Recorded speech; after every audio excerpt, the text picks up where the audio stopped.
Hello and welcome. In this video, we'll be examining the architecture of the convolutional neural network model. As previously mentioned, CNN is a type of neural network empowered with some specific hidden layers, including the convolutional layer, the pooling layer, and the fully connected layer. Let's start with the first layer, the convolutional layer.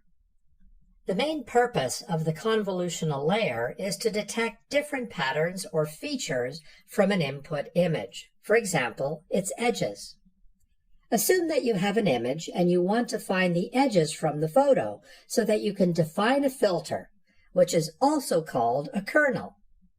Now, if you slide the filter over the image and apply the dot product of the filter to the image pixels, the result would be a new image with all the edges. That is, applying the filter to the left image will result in the right features that are typically useful for the initial layers of a CNN. In fact, the output is one of the very first primitive feature sets in the hierarchy of features. It is one of the key concepts behind CNNs. Now, the question is, what really happens mathematically when we apply a filter or kernel on an image? This brings us to the convolution process. Convolution is a function that can detect edges, orientations, and small patterns in an image. The convolution operation can be seen as a mathematical function. Imagine that we have a simple black and white image, as you see here. We can convert the image to a matrix of pixels with binary values, where 1 means a white pixel and 0 represents a black pixel. Please keep in mind, however, that the most common usage is a value between 0 and 255 for a grayscale image, or a 3-channel image for a color image. But for now, and for the sake of simplicity, let's use 0 and 1 as our values. In this step, we define a filter. It can be any type of filter, even a random filter, but let's use the edge detector filter for now. Okay, now let's slide it over the image, and then calculate the convolved value for the first slide. Taking the values -1 and 1 on 2 adjacent pixels and 0 everywhere else for the filter results in the following image. Okay, now let's slide the kernel again. It will calculate the second element of our convolved image.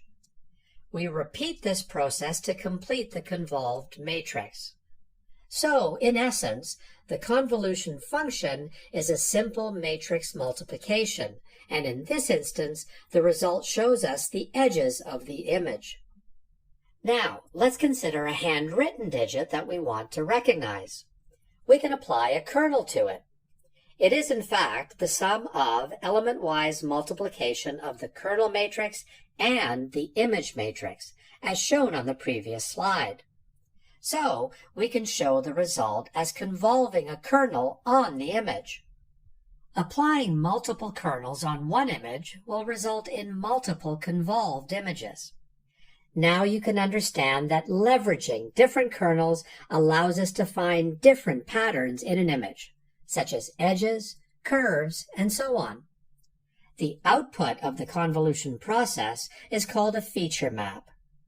At this point, you might be asking yourself, how do I choose or initialize the proper kernels?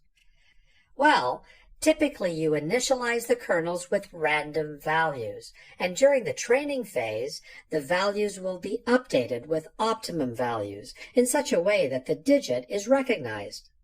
For example, here is the result of applying 8 different kernels on the digit 2. As you can see, each kernel will recognize a particular pattern in the digit. This is the first layer of convolutional deep learning. We can interpret this layer to traditional neural network terminology. The input image can be considered as a matrix that we feed into the neural network through input nodes. For example, in this case, the input layer of the network has 28 by 28 nodes. The output of the coevolution process, R8, of 28 by 28 neurons. We can assume those as hidden nodes. So, what are the weights between the input and hidden nodes? Yes, the 8 kernels, which are 5 by 5. Now we need to make a decision as to whether each hidden neuron should be fired or not. So we have to add activation functions to the neurons. We use ReLU, which is short for rectified linear unit, as the activation function on top of nodes in the convolution layer. ReLU is a nonlinear activation function, which is used to increase the nonlinear properties of the decision function. So, how can we apply it on a convolution layer? Well, we just go through all outputs of the convolution layer, Conv1, and wherever a negative number occurs, we swap it out for a 0. This is called the ReLU activation function. Now we have gone one step further. In this step, we have to downsample the output images from the ReLU function to reduce the dimensionality of the activate neurons. So, we use another layer, which is called max pooling. Max pooling is an operation that finds the maximum values and simplifies the inputs. In other words, it reduces the number of parameters within the model. In a sense, it turns the low-level data into higher-level information. For example, we can select a window of size of 2 by 2 and then select the maximum value for this matrix. That is, if the image is a 2 by 2 matrix, it would result in 1 output pixel. Also, in this step, we can define strides. A stride dictates the sliding behavior of the max pooling. For example, if we select stride equals 2, the window will move 2 pixels every time, thus not overlapping. Okay, now we should have our output matrices, but with lower dimensions. For example, 14 by 14. The next layer is the fully connected layer. Fully connected layers take the high-level filtered images from the previous layer, that is, all 8 matrices in our case, and convert them into a vector. First, each previous layer matrix will be converted to a one-dimensional vector. Then it will be fully connected to the next hidden layer, which usually has a low number of hidden units. We call it fully connected because each node from the previous layer is connected to all the nodes of this layer. It is connected through a weight matrix. We can use ReLU activation again here. And finally, we use softmax to find the class of each digit. Softmax is an activation function that is normally used in classification problems. It generates the probabilities for the output. For example, our model will not be 100% sure that one digit is the number 3. Instead, the answer will be a distribution of probabilities where, if the model is right, the 3 will be assigned the larger probability. That is, softmax can output a multi-class categorical probability distribution. Now, let's put all these layers together. This chart shows the main layers of a convolutional neural network. As you can see, the whole network generally is doing 2 tasks. The first part of this network is all about feature learning and extraction, and the second part revolves around classification. So, if we look at each operation as a building block, we can see that a typical convolutional neural network might look like this diagram. As you can imagine, though, a typical CNN architecture for an image classification can be much more complicated. It can be a chain of repeating Conv, ReLU, max pool operations. For example, here we see more than one convolutional layer, followed by a few fully connected layers. Also, note the effect of each single Conv, ReLU, and max pool operations pass through the image. It reduces height and width of the individual image, and then it increases the depth of the images. For example, the output of the first convolutional layer is an image of depth 8, and the output of the second layer is an image of depth 32. This is very important because using multiple layers, CNN will be able to break down the complex patterns into a series of simpler patterns. If we pass one of the digits through the network, you can see the outputs. In the first convolutional layer, we apply 8 kernels of size 5 by 5. Then we apply ReLU and maxpool. In the second convolutional layer, we use 32 kernels.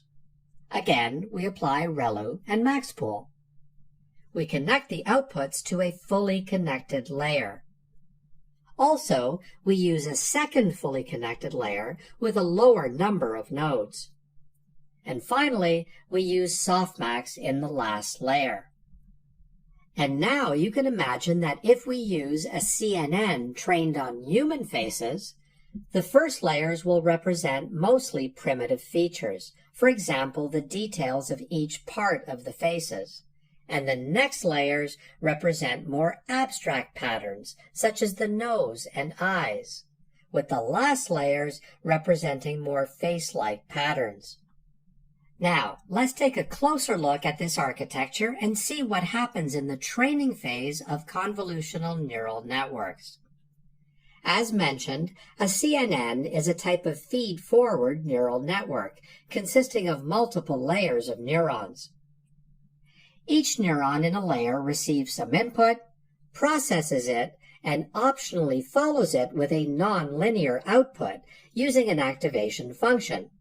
So, what is the network going to learn through the training process? Well, it learns the connection between the layers. These are the learnable weights and biases matrices. In fact, the whole network is about a series of dot products between the weight matrices and the input matrix. This means we must first initialize the weights of the network randomly.